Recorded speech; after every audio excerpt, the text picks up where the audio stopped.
Hello and welcome to Global Ideas, an initiative by Hong Kong Baptist University to bring some of the finest minds together who help us understand some of the complex challenges of our times.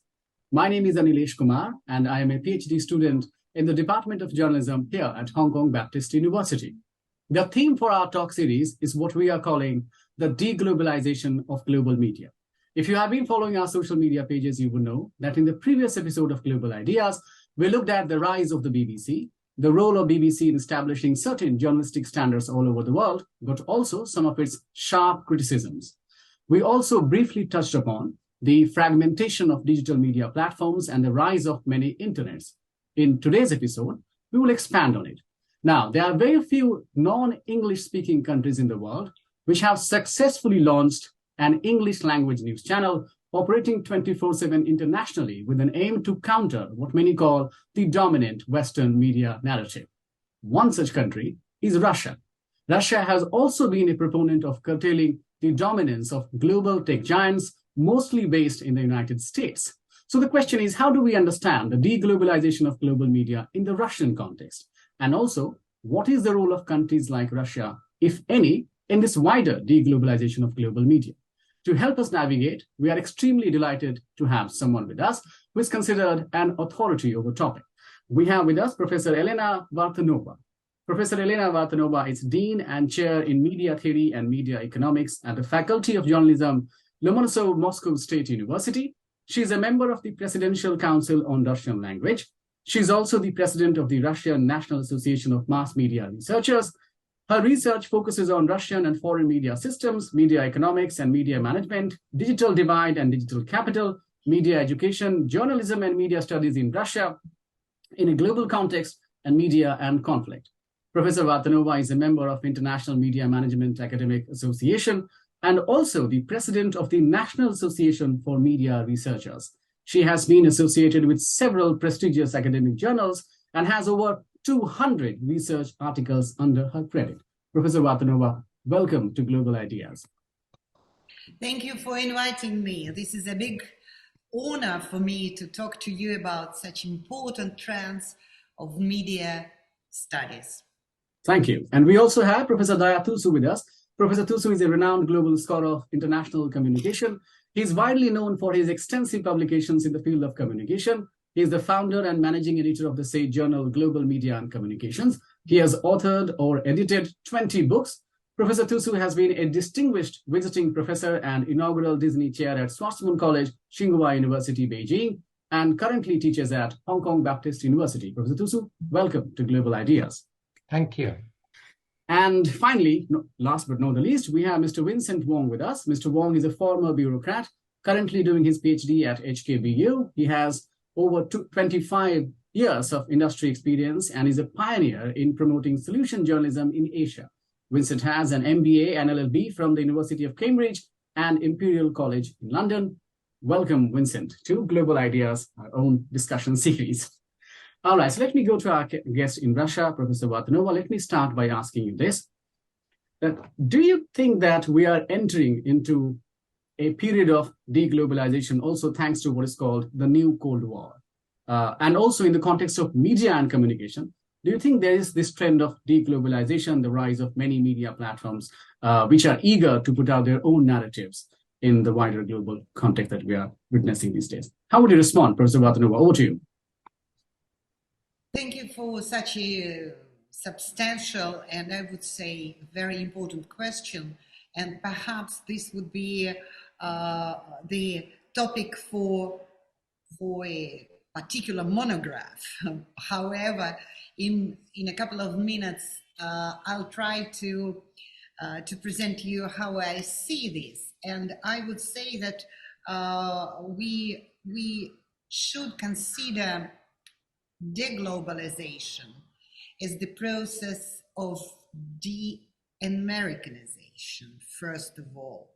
Perhaps the idea about globalization was based in 70s, 80s on the idea of Americanization, and that was a big debate for Europe, where the American mass culture, for example, serials, whether they bring global values or American values, And we do remember how important it was for France, for example, to struggle against Americanization. In my country, which has passed through radical transformations since 1991, the idea of globalization was also very much related to the idea of Americanization and idea of bringing Western media values into my country. Though I would not be sure to say that there is a kind of consolidated, structured set of Western values for journalism, for media, even for the democracy. However, it is a kind of image of a solid values which Russia took not even from the Western Europe, but mostly from the United States, as a standards for free journalism, investigative journalism, as a standards for democratic information flows, etc. So for many regions, and in my view, for post-Soviet Russia, the globalization was strongly linked to the idea of Americanization. And we have a big debate about the nature of Russian television in 90s, in present decade, and the debate about commercial television very much stated the American business models, American mass culture values in Russian television. So perhaps and you are definitely right saying that in different countries the approaches to globalization are different, based on path dependence of the country, based on relations to the wealthy north, I would say, to the wealthy north and to Anglo-Saxon vision of journalism and mass culture. And perhaps in my country, we definitely entered the deglobalization process, though we did not realize this already in the beginning of the 21st century. It was clear that we are entering this kind of deglobalization. However, it was promoted the rise of the national culture. The Russian language is a language of mass media and language of serials, but language, of course, brought together a lot of traditional values, which, for example, became really very obvious when we take the struggle between traditional religious values and modernity. And in a way, it was that it was so firmly announced that we may say, yes, we started with the Cold War in terms of values, in terms of ideologies, not well structured, but in terms of, for example, religious ideologies, or ideologies which had the religious context. And we are entering more and more into this Cold War, as you call this.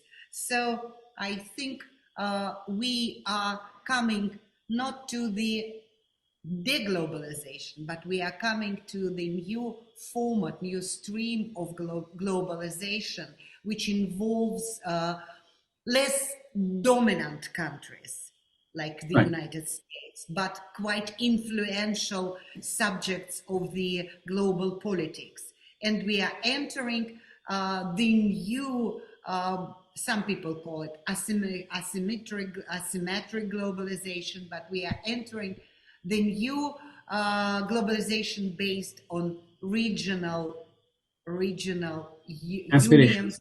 All right.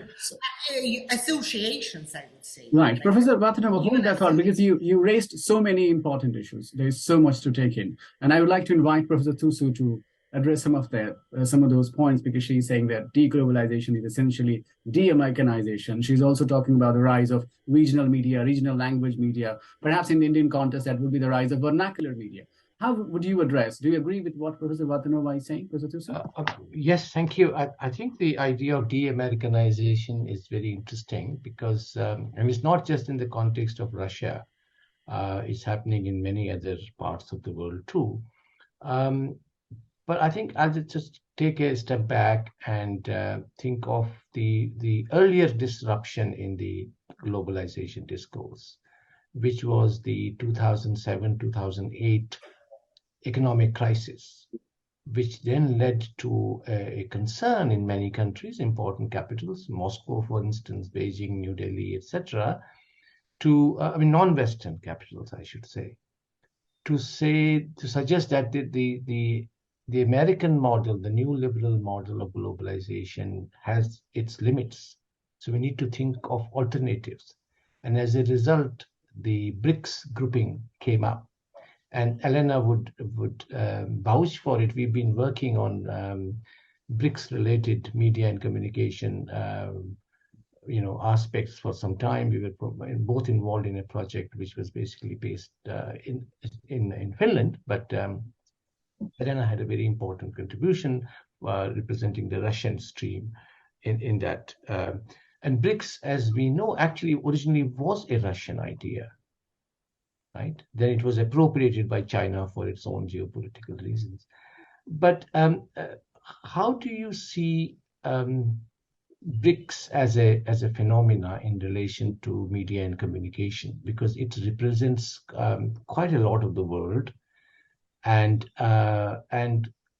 kind of countries which have had a more ambiguous, not to say complicated relationship with the West, whether it is China, India, Brazil, South Africa, for various reasons, historical, and Russia, of course. So given that now we talk about deglobalization, we're talking about decoupling, we're talking about de-Americanization, what role do you see for BRICS countries within that kind of discourse about de-Americanization or regionalization, as you mentioned? Thank you very much. I think this is, there are at least several important points which we should mention. Why BRICS is important per se, and why BRICS media studies are important for the academic field. And I would say that BRICS is important challenge and important alternative to the world order which we had after the Second World War. Of course, the Second World War and dollar as a center for financial order is now challenged by also monetary policy of BRICS. And BRICS is showing that regardless of traditional links between countries, though Russia and China are neighbors, but Brazil and India and China in a way neighbors, Brazil and South Africa are not neighbors, and this is a very dispersed association. And even for Russia and India, the distances matter. I would say it shows that countries, if they have the will, political will, and if they have, as Professor Thussu once mentioned or not once, many times in his writings, if they have the will for recognition at the global arena, these countries can provide an alternative way for the international collaboration. Though we don't have any particular legislative binding agreements, we have quite soft understanding of cooperation. We do want to say, we, the 5 countries, do want to say that we have the right for independent development, independent vision of the countries and global future. And in that sense, I think it is an important model. It is a new model of the 21st century. It is an important model of the global development. As for media studies, this is really very complicated issue because all these 5 countries have different vectors of development, have different IT policies, have different internet penetration, visions of traditional media or legacy media, etc.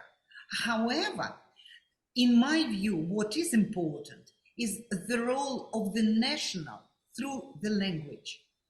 And these countries, though, for example, in India, English is one of the state languages, but for these countries, the national languages, and India is a brilliant example how English can be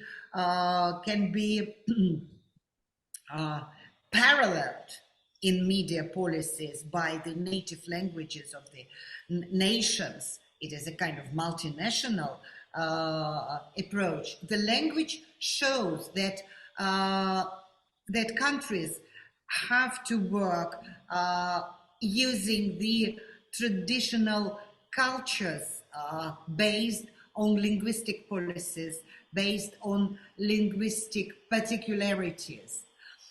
This is the first thing to say, that the world is not English language world.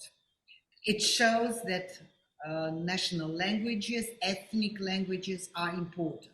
Another thing which these countries say provide or prove is that we all have the right to the particular way of dealing with journalism and media. Journalism in China is not similar to journalism in Russia, in Brazil, but these are journalisms which has national context and national content. And this is important. This is not the journalism to copy the American articles, the American models, the American work with sources, or even the philosophy. I would say that philosophy of journalism in these countries is a bit different. So, as I said, within BRICs, there are different models.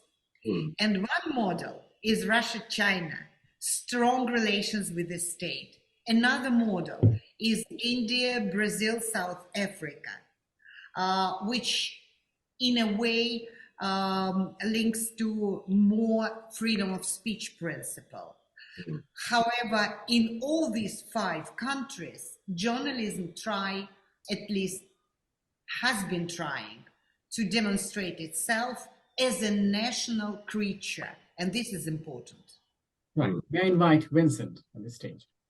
I do have a dilemma here, because it's sort of like an action-reaction in the media industry, right? The content provider, journalists, news organization, they make news or report news in a certain way, and the audience is accustomed to a certain way to receiving information. So when we talked about deglobalization or de-Americanization, are we talking about different ways of doing news?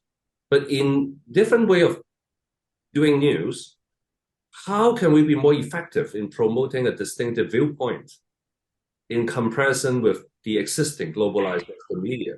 Or in other words, how global is the Russian media, Professor? Good question. And when we talk about globalization as a process with its clear content, of course, we missed one important agent of globalization, and this is digital technology. True. Though technology could not be considered as an agent per se, however, the social meaning of technology very often is close to the idea of globalization, and the digital space which is created by internet, by digital networks, by mobile telephony. All this is very much bringing us to globalization as a process which makes different types of content available regardless of borders, state borders, physical borders, and even time limits.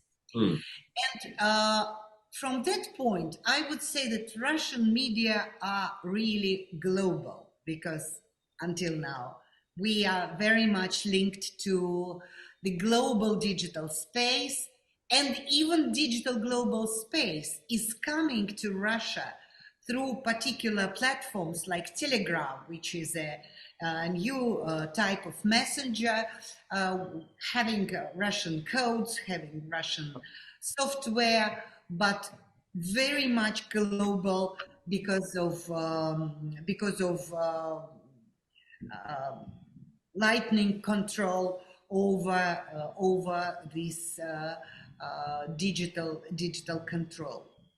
And Russian media, of course, are struggling with the cultural and ideological influences from abroad, having kind of different visions of social development, of economic line, and even of cultural values. And Russian state is very strong in controlling global digital platforms, especially in the last 3 years, but mostly after 2015, when Crimea was united to Russia. We don't use other words. We are saying that Crimea is coming home to Russia, and this is limits to globalization. We have several very influential laws about lending of Western digital platforms, about we call it the law on sovereign internet, or internet sovereignty in Russia. Right. So this put also limits to technological globalization, which brings about the limitations in certain types of content and software and even hardware. However, still we are balancing, and we have two different approaches because in a way there are limitations in the context of the Russian media law, which limits or put some So let me, Professor Vartanova, let me ask you, because you're talking about technology, then media laws, which essentially talks about the difference between the Russian media system and the media system elsewhere. Yeah. And from that, you get so many questions. So let me ask you a quick one. I mean, you said that Russian media is global media. You also emphasized that not the whole world operates in English language, and this dominance of English language led media should be challenged. Point well taken. But my question again is, when we talk about Russian media, what media is it? Is it global media? Is it Russian media? Is it Western media? Is it Asian media? What is Russian media, if you have to explain? And second question is as a student of journalism, so a bit theoretical in nature. So how would you explain the differences or similarities between political economy of mass media in the Western context and in the Russian context, given the complexity of relationship between Russian state and media itself? So two parts. Yeah. Continuing this speech, how we define Russian media, global or non-global. Of course, it is very clear nationally defined media with global accent. If we take the view from inside to the domestic media. Of course, there are some, as you mentioned, there are some media like Russia Today, which are well known in the world. However, the RT, Russia Today, is not that important inside Russia. And there is a kind of gap between the image of the Russian media in the country and the image of the Russian media working for abroad. Is it European or is it Asian? We use somehow to say that it is a complex system having both European and Asian features, and we call it Eurasian media. Eurasia is a big part of Europe and Asia, populated by Russians, actually closed by the borders of Russian Federation. However, the majority of the territory of Russia is Asian, but it is very few populated.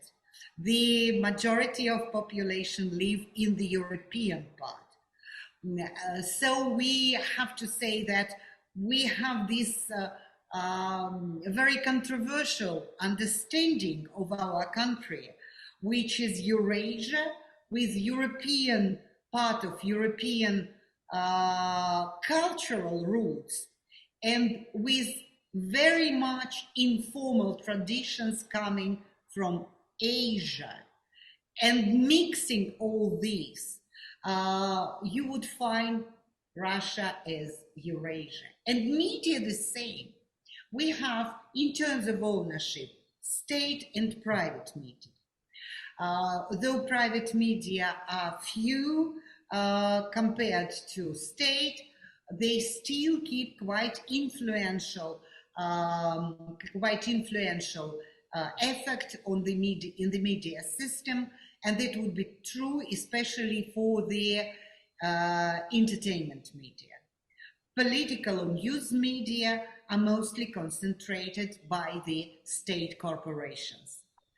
This duality could be also shown in the business models, because even the state media owned by the state and even financed by the state, subsidized by the state, they are targeting at advertising-based model, and they are acting as the private media struggling for advertising. In terms of content, of course, we have also this controversy, because the state is very much, this is especially true in the last 2 years, the state is very much controlling the fake news and many news from the Western liberal media, quite often considered like fake news.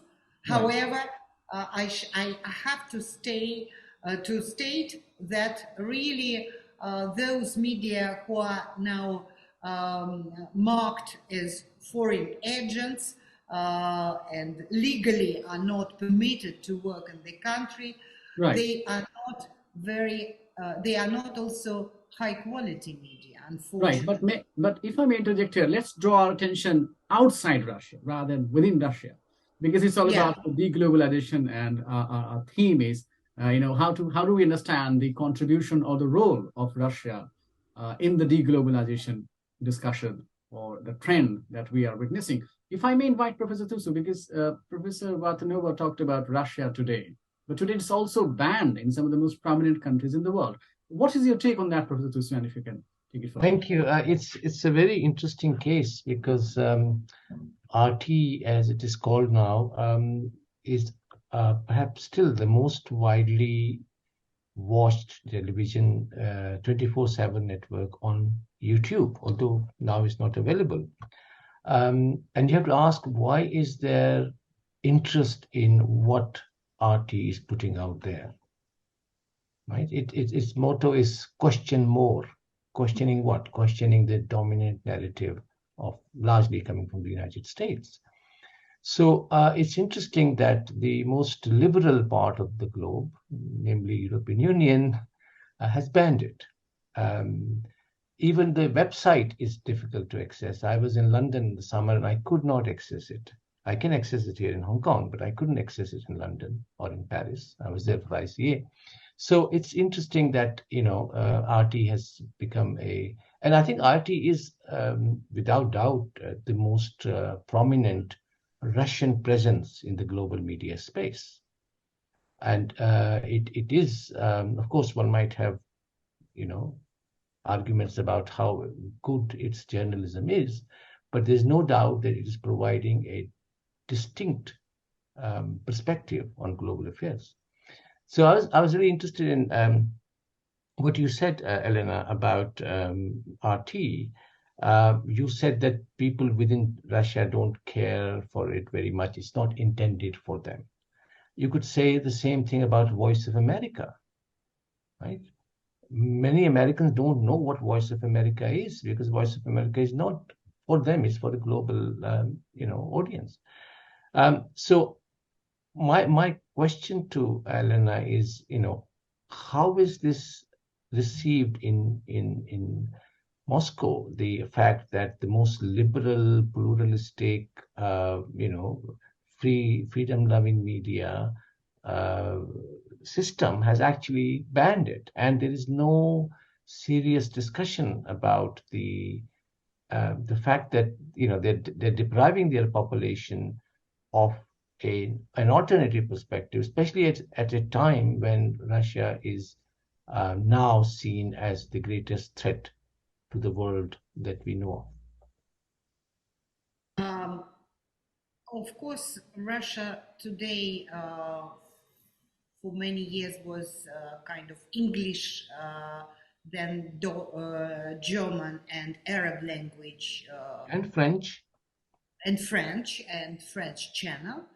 And in recent 5 years, there was a structural reorganization of the company which owned Russia Today, and today it is all combined under the umbrella of International Information Agency Россия сегодня, МИА Россия сегодня, Russia Now, or Russia Today, but in Russian language. And this media company has been diversified, including also Russian language information agency МИА Россия сегодня, and it is very popular. It has the common source base, but they have different languages to operate. RT is now also operating in Russia, but it's not the major profile. And then it is a radio Sputnik called Sputnik, which also has broadcasting in foreign languages in parallel with Russian language. And this big company is but also banned, isn't that right? Sputnik is also banned. They all are banned. They all are banned on YouTube. And the list of banned companies on YouTube for Western Europe, for the United States, is very long. These are traditional broadcasters, leading broadcasters, the first channel, then all channels by the state television broadcasting company, NTV, which is a private company, REM-TV, which is a private company, Moscow 24, which is owned by the Moscow City Council, thus the traditional information agency. There are even, which is funny for me, there are even 2 programs banned on YouTube. One is Marry Me, and this is a kind of talk show for the old ladies, for the young ladies to find their fiancé, and also fashion program, which also banned. Of course, this brings a lot of questions inside Russia to digital platforms and to the states, which also support this kind of regulation.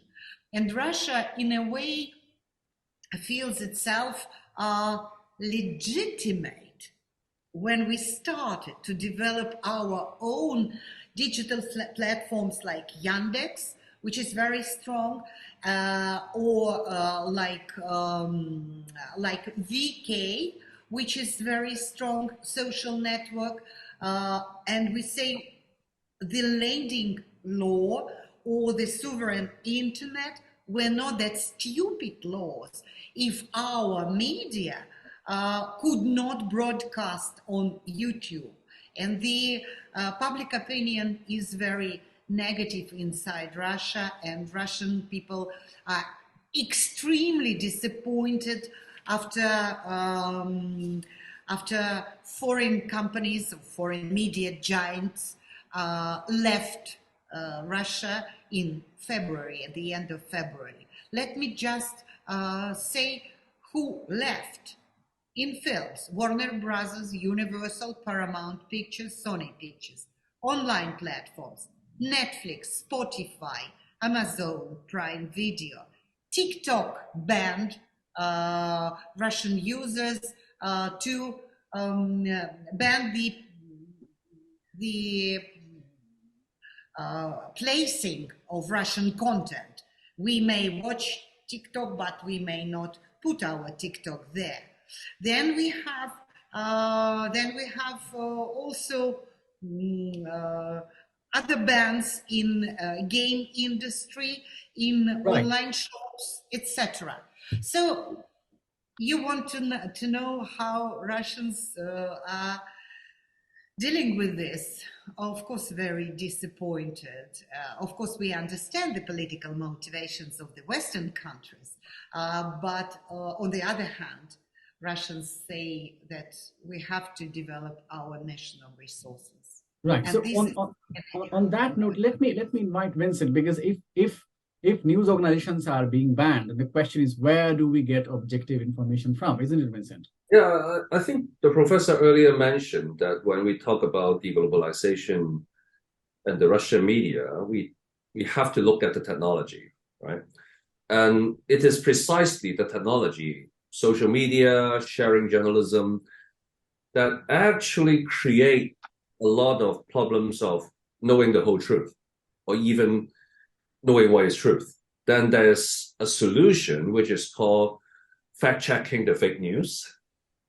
But when we look at the Russian-Ukraine conflict, even fake news can create fact-check, like they are fake fact-check now. So it really disrupts how traditional media or legacy media frame an issue, because we don't know what is true. Even the fact-checking can be entirely fake, right? So how do you see the future of legacy media, particularly during and perhaps after the Russian-Ukraine conflict? What will be changed? How should we perceive truth after all these changes? We have several important consequences of the psychological war between Russia and Ukraine, and I would say more broadly between Russia and Americanized global media. Yep.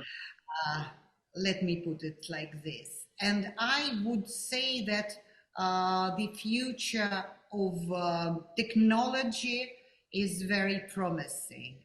Everybody today use Telegram. At least Russian intellectuals use Telegram as a platform, not only for communication, which is secure. People think it is secure, it should not be interrupted, but it is also the platform where we have a lot of blogs and the presence of legacy media. What do we mean by legacy media? Of course, in Russia, we are not speaking about the big and promising future of print newspaper brand, but newspaper brand existing in the digital environment. For instance, business daily Kommersant existing in Telegram with its kind of news wire, with its permanent news, is very important. So we speak about brand, and this brings us to the idea of responsible institutionalized media in the digital environment. So presence of legacy media in the digital environment is important. Of course, media are regulated in Russia, and there are many regulations and they are getting tough, and this is clear because of the situation in which we exist.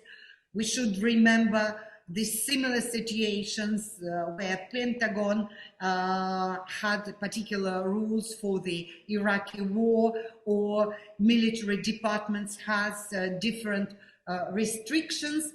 However, I do believe that legacy media, though they are controlled, they provide with more reliable information than non-institutionalized. And in my country, we have a clear border or a clear division between institutionalized, which has the permission of Roskomnadzor, special communication regulator, which provides with licenses to broadcast or to media, institutionalized media. They have obligations, but also they have some benefits in terms of taxes, in terms of access to close information, and non-institutionalized. We had this kind of samizdat media in the Soviet time where they were not permitted. So this is a clear border. However, of course, regulations are getting tougher. Professor Thussu. Just to continue on this thought about the pressing story, news story, which has been there since February, which is the war or military operation, as your government calls it. It's interesting that the narrative that the world is getting is mostly coming out of the Ukrainian side. The Russian counter-narrative doesn't seem to be reaching a wider audience. And despite that, the UN resolutions, especially in the General Assembly, have shown that there's a sizable number of the countries who have a much more nuanced or neutral view on this European conflict in Africa, in parts of Asia, etc.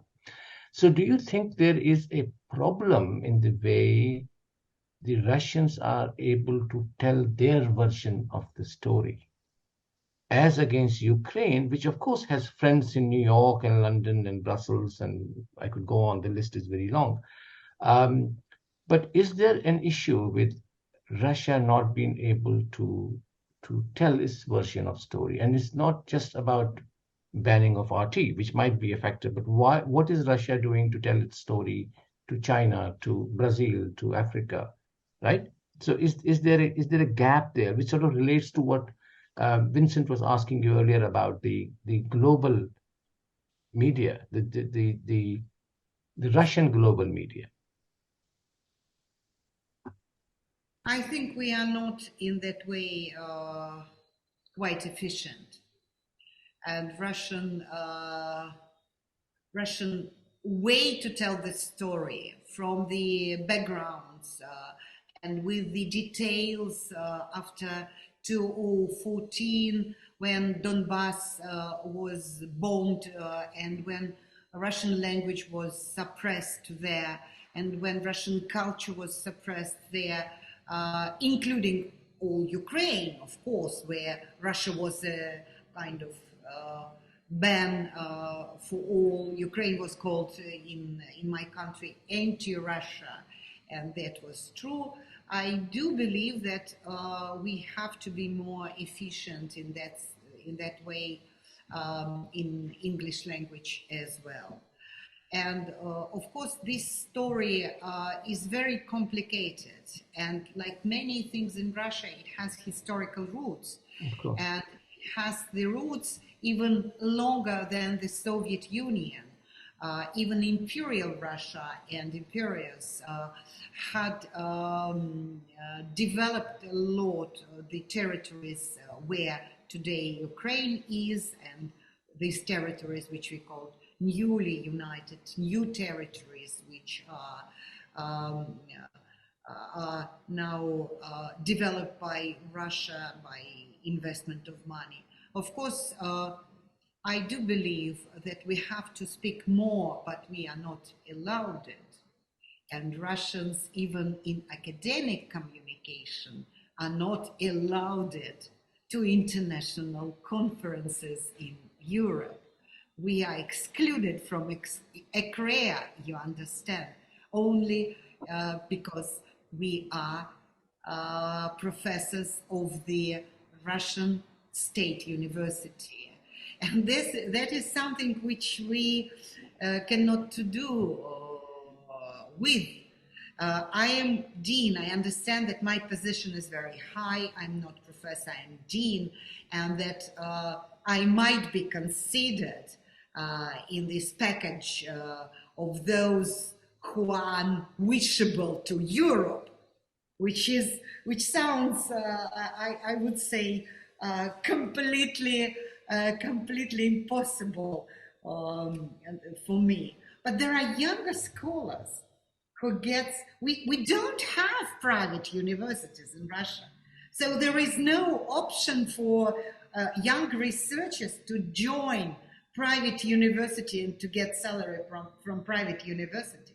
They join this university and they are not allowed to go to international conferences. But it's not just academia. You could extend that argument to arts and literature and music. I mean, this is the most extraordinary reaction to what is essentially a border conflict between two neighboring countries with a lot of history, as you say.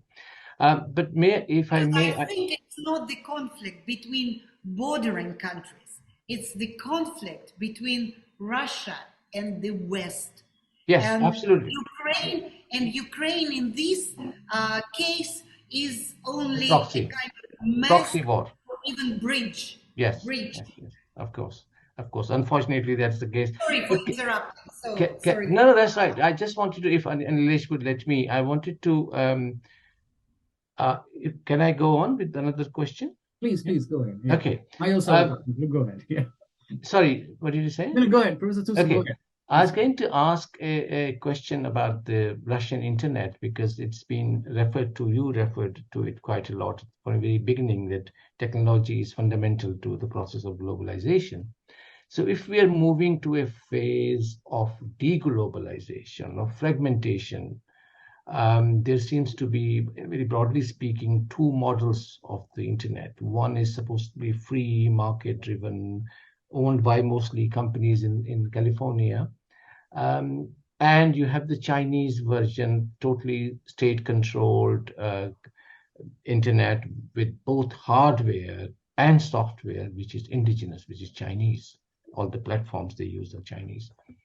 So you mentioned some of the Russian platforms too. Telegram, of course, is now not just Russian, it's global, although its owners, I don't think they're in Russia, they're in the UAE or somewhere. Wasn't there some problem with them operating in Russia? But where does Russian internet, if there is such an entity, where does it fit between these two kind of extremes, right? Totally open and totally closed. And Professor Vartanova, can I quickly add something to that? Because also in 2019, I think Russia is actually one of the first countries to have a law, which is to ensure the digital sovereignty, that the data stays within Russia. Like having it with a proper law, not just discussion. Not many countries have been able to do that. So yeah, please go ahead. Yes. So Eurasia, between, we are somehow in between total openness and total closeness. We are developing a lot of digital services, and we are moving from YouTube to RootTube. RootTube is a new platform to accommodate Russian language content or friendly content of other producers in other languages. Of course, Russian internet would be empty if there would be no content in Russian language, and so there is a boom in video streaming and music streaming in last 8 months. The revenues for Russian music services operated by Yandex, but also by the largest bank, is called Sberbank, Sber Music. They are growing 20-25% during these 8 months. Russian serials, because Russian cinema is an important part of the Russian soft power. It is not that much entertaining, it's more reflecting, but with the division of this,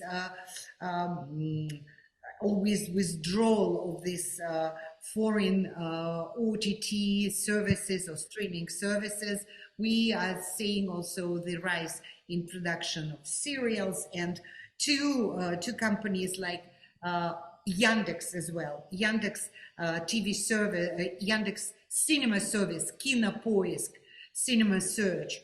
Also 2 private companies, Eevee and Wing. They are providing growing number of content. And as I told you, all media, all legacy media are considering their presence on the Russian internet. What is Russian internet? It is more or less open to Russian content producers and Russian services, excluding those which are labeled like foreign agents, etc. And of course, we banned, in a way, those Western services which tried to ban Russian services. It's a kind of play between the tit for tat. Tit for tat. You ban us, we ban you. Yes. And Euronews, Google News, Twitter, Facebook, Instagram were banned. Considering their anti-Russian content, which comes perhaps from Ukraine, as I understand. In our but Elena, you would remember at the beginning of this conflict, Meta actually said that we will allow our space to be used for anti-Russian statements. They won't moderate them. They were very open, violating their own guidelines. Yeah. And Elon Musk is writing about it every single day on Twitter, that we are going to support. We'll fight the war till end. He's saying that on Twitter openly. It's not even a secret. All right. Our series is called Global Ideas.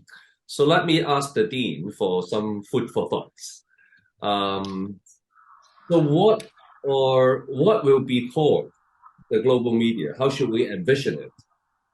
The term or the phrase global media, like 10 years from now, like still American oriented, Eurasian, or a BRICS network?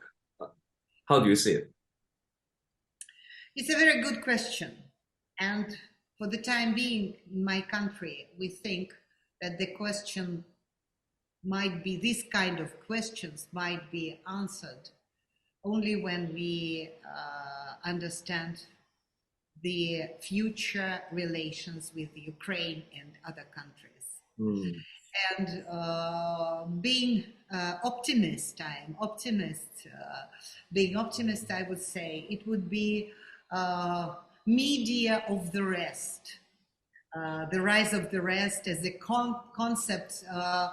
concept which helps us to understand the global development. So the media of those rest which is rising now, this would be important. Media in different languages with different cultures, media having respect to each other, to other countries. I very much hope that this conflict and this special military operation would be soon over, and Russia would be considered the country to have the right for recognition with its history and culture. But these are only my dreams. Right. But that's the purpose of media, right? Like helping people communicate and network with each other. Thank you. Of course, peace is what we need. Peace is what we need. But peace is very well established communication. So we need the good system of communication between all these participants of this communication process which live in the world. All right, we'll have to leave it there. Thank you very much, Professor Vartanova. It's a pleasure having you on Global Ideas. Thank you very much, Professor Thussu. Thank you very much, Vincent, for all those insights. We will bring another episode of Global Ideas very soon. Till then, take care and goodbye. Thank you, dear friends.